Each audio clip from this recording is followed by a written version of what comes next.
আমার বড় যে কাঁঠাল গাছে আমি উঠতে পারতাম না, তাহলে পরে এত চাপ। এখন একটাও নেই, এখন একটা এখন নেই। কিনতে হচ্ছে। হ্যাঁ, কিনতে হচ্ছে। আমরা গেছিলাম, যে কটা লাগে সব আপনি ব্যবস্থা করেন, আমাকে বলে দিল যে কটা লাগে সব ব্যবস্থা করেন, আমার বাগানে ঠেকাইতে হবে। যে ফুল ফুটেছে এই ফুল দাঁড় করাতে হবে। হ্যাঁ, ফুল দাঁড় করাতে হবে। এখন এই যে জিনিসটা আপনারা করলেন, মনে করেন যে এই যে মারা গেল মাছিগুলো তো যত্ন করেন না। বাবা, আমি যদি এই বিষয়টা জানতাম তাহলে তো আমি এই বাগানের মধ্যে, বিশেষ করে আমার বাগানের মধ্যে আমি একটা মাছিকেও ঢুকতে, মানে মানুষই ঢুকতে দিতেন না। যে ভাঙা তো দূরের কথা, মার খেয়ে সে ক্ষতিটা আমরা করেছি বলেন জানি।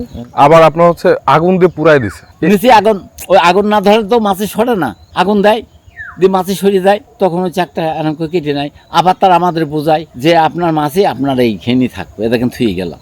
মাছি আবার কি বসে, কিন্তু মাছি তো আর কিছুদিন পর আর থাকে না। কারণ থাকে না, কারণ কি, ওর যে চারপাশে যে খাবার থাকে, ওর বাচ্চাগুলো থাকে, সব শুদ্ধ কেটে ফেলে। তাহলে ওদেরও এরকম ভাবে শেষ করে দিছি আমরা।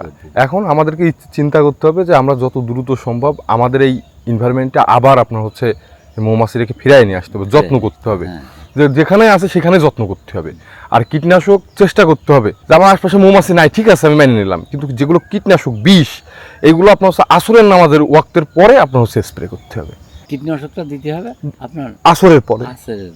আপনার কীটনাশকের যে আছে প্যাকেট আছে, এই প্যাকেটও দেখবেন লেখা আছে যে বিকেল 5টার পর থেকে আপনারা কীটনাশক ব্যবহার করবেন, স্প্রে করবেন। ওইটা ধরে থাকবে। মৌমাছি বিকালের দিকে আর ওড়ে না, তো ওরা ওদের সেফ জোনে চলে গেল, আপনি স্প্রে করলেন, তো সেই ক্ষেত্রে আপনার জিনিস ওষুধটাও কাজে লাগলো। কিন্তু আপনি যখন সকালে দিবেন, বিষ তো একটা কড়া জিনিস, ফুলের উপরে পড়ুক আর পাতার উপরে পড়ুক, পাতাটাও কিন্তু সমস্যা হয়। আপনি বুঝতেছেন না, হয়তো মাছিগুলো মারা যাচ্ছে। মৌমাছির সাথে আরো এরকম উপকারী মাছি আছে যেগুলো মৌমাছিরই প্রজাতি, হয়তো আপনি একটা থেকে মধু হয় বলে ওইটাকে চেনেন, কিন্তু আরো কিছু পোকা আছে যে পোকাগুলো আপনার কাছে লাগে। এই জন্য আমাদেরকে কীটনাশক ব্যবহারে সচেতন হতে হবে। অনেকে বলে ফেলে যে আমি মূর্খ মানুষ, ভাই জানি না। আরে ভাই, মূর্খ আর অমূর্খর তো কিছু নাই, আমাদের সুবিধাতে তো আমাদেরকে জানতে হবে। পড়ালেখা জানি নেই বলে কি আমরা চাষ করতেছি না? সবার দ্বারাই সম্ভব। হ্যাঁ, তা আপনার এই জিনিসটা কি কষ্টের জিনিস না? আপনার একটা বরজ, এই যে বরজ, আমার মতো একটা মানুষ এসে বরজ চাষ করতে পারবে? না সম্ভব। বাইরের জেলা থেকে একজন এসে বরজ করতে পারবে। দেখে শুনে হয়তো শিখছে, যার কারণে মনে হয় যে না সহজ, কিন্তু আসলে করতে গেলে কি সত্যি সহজ? এই জিনিসগুলো আমাদেরকে বুঝতে হবে যে আমরা আসলে কি করব। এই জন্য আমাদের আশপাশে যেগুলো আছে, মৌমাছি যেখানেই দেখি বা যা দেখি, বাচ্চাদেরকে নাড়তে দেওয়া যাবে না। মধু থাক, ওরা ওদের মতো করে থাক। মধু খাবি তুই, আমি বাজার থেকে কিনে এনে খাওয়াবো না, ওরা ওর জায়গায় রয়েছে থাক। আর এই যে যারা আপনার মৌমাছির চাক কাটতে আসে, এদেরকে কোনোভাবে প্রশ্রয় দেওয়া যাবে। তুমি এখন বলছো আর এই স্মরণটা, আমি কিন্তু মনে করছি যে আমার এই বাগানের মধ্যে প্রত্যয় না থাকলে আমার এই বাগানে বছরে 2-1টা চাক, আমি মানে এখন বুঝতে পারছি যে আমি কি নষ্ট, তারা থাকতাম তাদের মতো থাক। আস্তে আস্তে অনেক জায়গায় দাঁড়ালাম, বললাম তো ভাই আবারও নিয়ে আসবো। আপনি শুধু বলেন, আমাদের ভাইকে দেখে দিলাম যে ভাই আছে মৌমাছি নিয়ে গবেষণা করছে এবং কাজ করছে।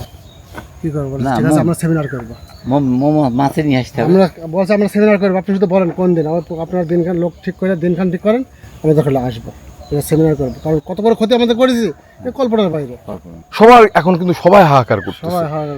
এই যে মাঝে আপনার হচ্ছে যে পাখি বিলুপ্ত হয়ে গেছিল, কিন্তু এখন কিন্তু মানুষ ভুলেও পাখির গায়ে হাত দেয় না, এক চুলো হাত দেয় না। ও যা করে করুক, বন্দুক নিয়ে দেখা যায় না, কেউ বন্দুক নিয়ে এখন কিন্তু লোকই দেখা যায় না, সেগুলো কিচ্ছু না, সবাই কিন্তু ওর উপরে এখন কিন্তু আবার পাখি একটু পারছে। আবার মাঝে মাছ টাছ দিয়ে গ্যাস ট্যাবলেট দিয়ে পারতো, দেখবেন এগুলোও বন্ধ হয়ে যাবে একটা সময়। এই নদীতে তুমি ওই কথা যখন বললে, আপনার নদীতে বিষ আর এই গ্যাস ট্যাবলেট, এটাকে যেমন দূরত্ব দেয় মানুষ, মাছ টক ফুটে মারা যায়। আমি বলছি যে নদীর ধারে একটু পানিতে, নদীর কিনারায় ধরলাম, যে কোনো মাছখানে পড়ে, সে মাছ কিন্তু পাওয়া যায় না, সে পুইচিয়ে পানির সাথে নষ্ট হয়ে যায়। কিন্তু তোরা এই কাজ করবে, এই কাজটা থেকে দূরত্ব থাকতে হবে, তাহলে সাধারণ মানুষ এক পর কিনেও খেতে পারে। কিন্তু আমরা একবার সাপ এই জন্য ডিসি সাহেব বলে দিয়েছে, অনুমতি দিয়েছে। ওই যে হ্যাঁ স্যার, এটা ওপর পাঠপুতা না, ওই ডিসি সাহেবরা করেছে, দিয়ে আমার দায়িত্বই আছে। তো ওনার কাছে কথা হচ্ছে যে আপনি কোনো রকম ওষুধ দেয়া, ট্যাবলেট দেয়া, কোনো রকম একটু রিপোর্ট পাইলে আমাকে জানাবেন, তার যাবজ্জীবন দেবেন। এই দিনকে যদি আসে স্যার, আপনি বলুন স্যার আমাদের মৌমাছির ব্যাপারে একটু কাজ জোর দিতে হবে, যে স্যার আমাদের মৌমাছি এরকম বিলুপ্ত হয়ে গেছে স্যার, চুয়াডাঙ্গাতেও আমরা ইনশাল্লাহ করবো।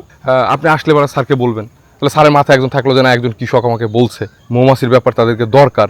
আবার আমরা যখন দেখা হবে আমরা বলবো, আরেকজন বলবে, তখন ওনাও বুঝবে যে না আসলে এনভায়রনমেন্টে মৌমাছি এরকম ভাবে শর্ট হয়ে যাচ্ছে, যার কারণে আমাদের একটা বড় সমস্যা। এবার আমরা সবাই মিলে আলোচনা করব। এই যে কত গুনুম গাছে, এই যে আম গাছে, লিচু গাছে, এ বল যেমন আসছে বাপ, এতে তো যদি মাছিতে ওই ফলটাকে টিকায়, তাহলে দর্শের তো সবাই সুবিধা। আপনার বাগানে হইলে তো আমরা 200 কিনে খেতে পারবো, হ্যাঁ কিনে খেতে একজন কিনে খেতে পারবো। যদি নাই হয় নাই কিনবো হয়। কোন জায়গা থেকে, খাবো কোন জায়গা থেকে? খাবো কোন জায়গাতে? এইটা গাছ চালাইতে পাবে না, হ্যাঁ। আমাদের তো দূরে দূরে থাক, এটা হচ্ছে বুঝতে পেরেছি, বিষয়। বিষয়টা আচ্ছা ছাড়া আসুন আমার